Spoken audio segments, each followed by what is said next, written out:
So in this lesson, we are going to not only review Pythagorean theorem, but we're going to take a look at its converse of how to know whether or not a triangle is obtuse, acute, or right based on its side lengths. So first, let's review Pythagorean theorem, which we have seen many times before. The C, remember, is your hypotenuse. It is your longest side. The other two sides are called legs. So we have leg squared plus leg squared is equal to the hypotenuse squared. Hypotenuse is always the one that's by itself. So a squared plus b squared equals c squared, c being that hypotenuse. Pythagorean triples are just popular sets of the three numbers that are whole numbers that work in Pythagorean theorem. So 3, 4, 5, 5, 12, 13, 8, 15, 17, 7, 24, 25. Those are probably your main four. And then, of course, there's a lot more that you can kind of get to if you just take and maybe doubled 3, doubled 4, doubled 5, or tripled. You can get a lot more Pythagorean triples that way. So if we look at 4, 7, and x, we would solve that by doing a, b, and c, labeling c our hypotenuse.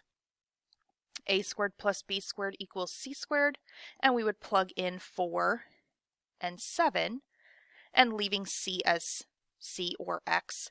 And then 16 plus 49, and then that's 65. And last step is to square root to get c alone. That's going to get rid of that squaring and leave us with just c. So square root of 65, or you could give it as a decimal. Moving down here. So if it's not one of those, we're going to talk about the Pythagorean triples in just a little bit on example 2, but this is just reviewing Pythagorean theorem that we've done in the past. Longest side C, other two sides A and B, and it doesn't matter which one's A, which one's B. So 8 squared plus B squared would equal 12 squared. And so then we would take and square 8 to get 64. Subtracting 64. So b squared is equal to 80, and then square rooting, and we can get, if we're thinking simplifying our radicals, 16 and 5, and so that would be 4 square root 5, or again, you could give it as a decimal because it doesn't specify. So on this one, it says use Pythagorean triples. So instead of doing our a squared plus b squared equals c squared, which you can, if you can try and see that these both have a factor, let's say, of 2. 2 times 12, 2 times 13. If I could write, goodness. So 12 and 13, where do you see 13? And then a 12. And so 5 would be over here, and then we'd have it, everything's times 2. So 2 times 5, which would be 10. So you could easily get, with using your Pythagorean triple of 5, 12, and 13, you can easily find the side a little bit quicker without having to use Pythagorean theorem.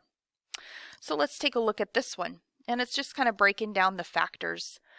So 20 and 16, they both have factors of 4. This would be 4 times 5.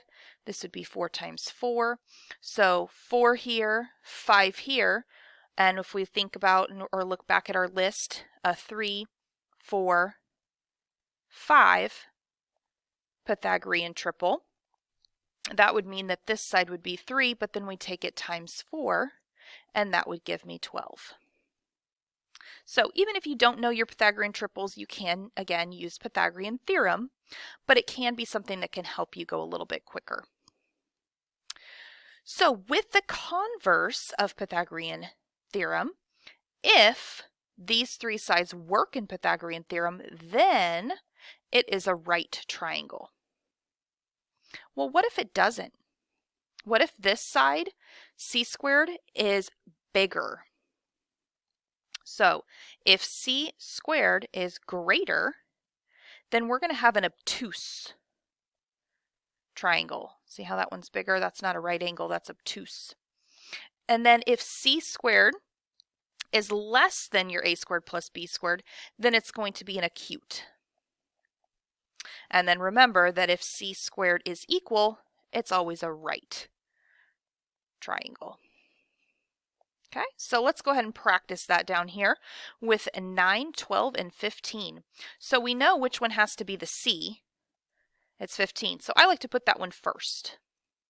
And then I'm going to compare it to the other 2 squared and add it together.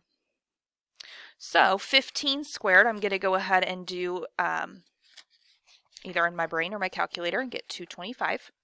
And then I'm going to take 9 squared plus 12 squared, which is 81 and 144. So 81 plus 144 is 225.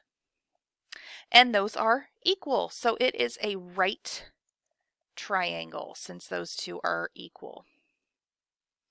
So on this next one, my c would have to be 13. And again, I like to put it first and then put my a and b squared. And again, we're squaring them. So 13 squared is 169. 10 squared is 100. And then we have 11 squared, 121, which adds up to 221. So that means that this is bigger, this side's bigger. So c squared is less than, which means it's going to be acute. So on these last few, you can either use Pythagorean triple or Pythagorean theorem, whichever one you are thinking you want to do. So if I go back to my list, I can see 5, 12, and 13 listed as a Pythagorean triple. I don't see anything for 16 and 4, so I would go ahead and do 4 squared plus x squared is equal to 16 squared. So doing Pythagorean theorem, and you can make that x or b. And then I would subtract my 16 from 16 squared, and then, because that's 4 squared, and then I would end up with 240 left, and then I would square root. And I would get 4 radical 15 if I was using my simplifying radicals that we just kind of went over. Otherwise, if you did the square root of 240 on your calculator, it does not specify what to do. So you could have 15.49 or 15.5 as well. So because that was not a whole number, we couldn't use Pythagorean triple. We had to use Pythagorean theorem. So sometimes you can't because it's maybe not a whole number.